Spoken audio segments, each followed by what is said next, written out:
Alright, good morning ladies and gentlemen. Happy snow day. This is Mr. Ogi giving you your instructions on today's activity and to give you some background information on being able to do that activity. So we're going to be looking at the dropping of the atomic bombs today on Hiroshima and Nagasaki, where they start, where does it end, and we're going to be ultimately doing a mini Socratic seminar on Echo using the discussion board app, which is already up and live right now. So let me get to the lecture piece here, and so that you sort of have a background knowledge of what's going on in a little bit more detail. So first off, in May of 1945, the United States and the Allies, with Great Britain and the Soviet Union, defeat Hitler and Nazi Germany. Yeah, the Nazis did not see that coming because the Nazis still thought they could win the war, despite the fact they lost major battles like the Battle of the Bulge, Stalingrad, D-Day. Like, geez. The Germans were really doing poorly at this point in time. So the Germans give up in May of 1945, and the United States is like, all right, we are going to win this war. We're almost done. And there's that pesky little island nation off of the east of the Korean Peninsula called Japan. Japan is not giving up. They won't. And they're killing a lot of Americans. So people are wondering, especially the leadership in America, are wondering, like, how the hell are we going to win this war against Japan, against an enemy that will never give up? They won't surrender, and they're just going to take as many of us down with them. So events that are leading up to the dropping of the atomic bomb. First off, we have the Battle of Okinawa, which is the first major and only invasion of Japan up to this point in history. This is the bloodiest battle that the Americans will ever experience, where the Okinawans and the Japanese citizens in Okinawa would literally sacrifice themselves as human bombs, essentially suicide bombers, to kill as many Americans as possible. You also see many war atrocities where Japanese soldiers force civilians as human shields as they charge American soldiers, and you also see this fear that's within the Japanese peoples of all the rumors and the propaganda that was being passed around by the Japanese military, where Japanese civilians actually jump off cliffs en masse. Thousands of people die by killing themselves by jumping off the cliffs in Okinawa.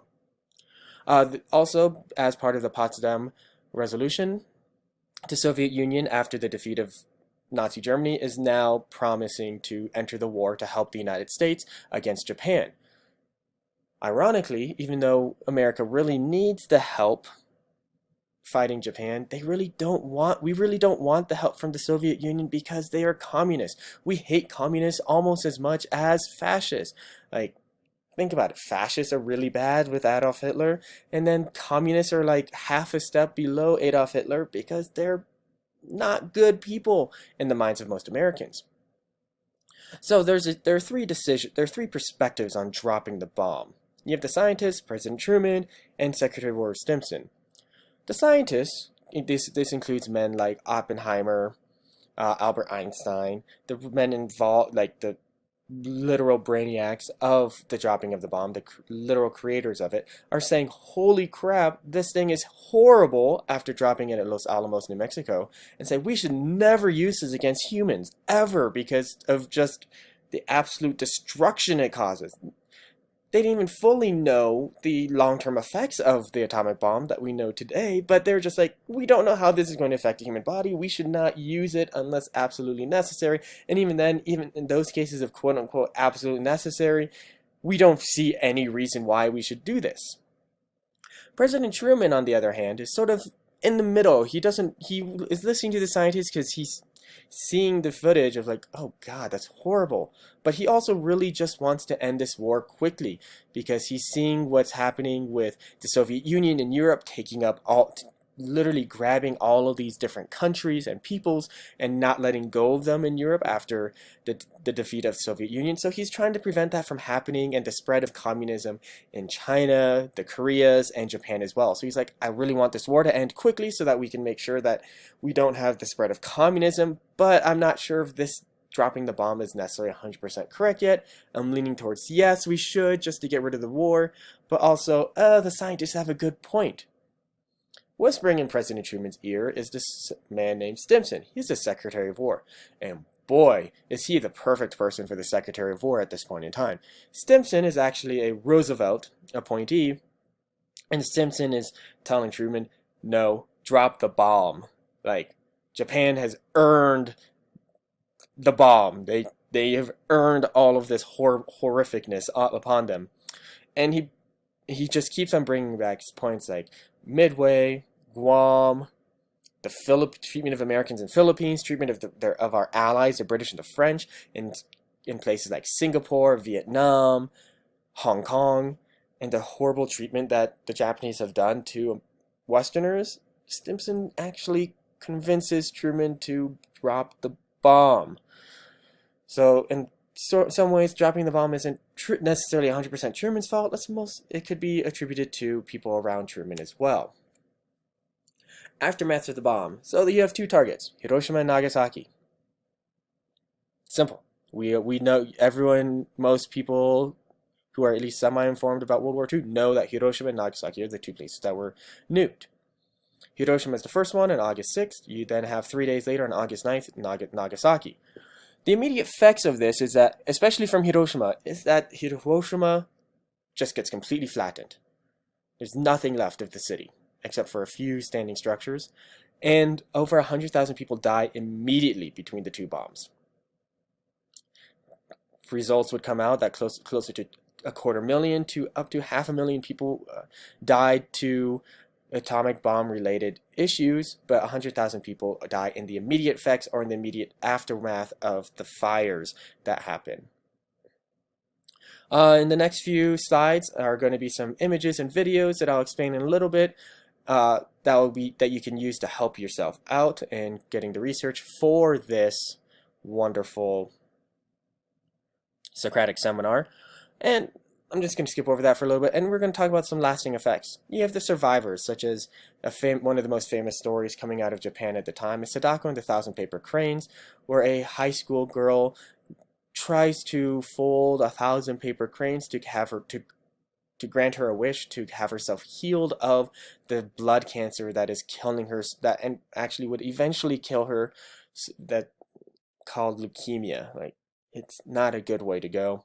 And also, the most major lasting effect is that the Cold War begins because of the dropping of the nuclear bombs and creates the entire setup of mutually assured destruction and this competition between the Soviet Union and the United States. So I have two videos here that are linked in this presentation that you can find on Echo. The first one is a short clip from the BBC documentary about the dropping of the bombs on Hiroshima. This documentary is also found on Netflix. I highly recommend watching the whole documentary. They do an amazing job of providing both sides of the story. The second video is from the Children's BBC website, actually. This is an animated video of the recollections of a survivor as a child, roughly about your age, actually, who survived the atomic bombs. Her name is Bun Hashizume. Please watch this so that you can sort of see some empathetic and understand what is going on from the viewpoint of a high schooler or of a middle schooler. Here's the first image that I'm going to show you. This is a before and after of Hiroshima on the left and Nagasaki on the right. You have the before images up here on top and the below and the after images on the bottom. If you have questions as to what's happening in Hiroshima up here in this upper left hand corner, that is actually Hiroshima Castle. That is gone. The second image I have for you is human remains of the Japanese National Bank in Hiroshima. This is literally all that is left of a man who was waiting for the bank to open to get some money out so he could buy food. He was near the epicenter, and actually this has been preserved perfectly in our next image, at the Hiroshima Peace Memorial. There's an entire museum, and the legacy of the bomb is this: Japanese people do not want to fight wars. Japanese people meaning the Japanese public. You see that in this left-hand picture here. This is one I took when I visited Hiroshima. This was the only standing structure after the atomic bomb in Hiroshima. This is called the Genbaku-domu, which just translates to being the atomic bomb dome, because it survived the bomb. And it's still standing today with some extra supports. and it stands as a reminder of why we should never drop nuclear weapons on humans ever again. In the middle here is the memorial to Sadako, and every year millions upon millions of paper cranes come here in remembrance of her and all who else who have suffered and have been killed by the radiation poisoning of the atomic bomb. It stands as a reminder of the effects of the atomic bomb on humans. And then on the far right is the actual memorial itself. It's very eerie to go there. Let me just say that. I highly recommend going and seeing for yourself. They do have tours. And yeah, it's just an important piece of human history. So moving on to your actual assignment today.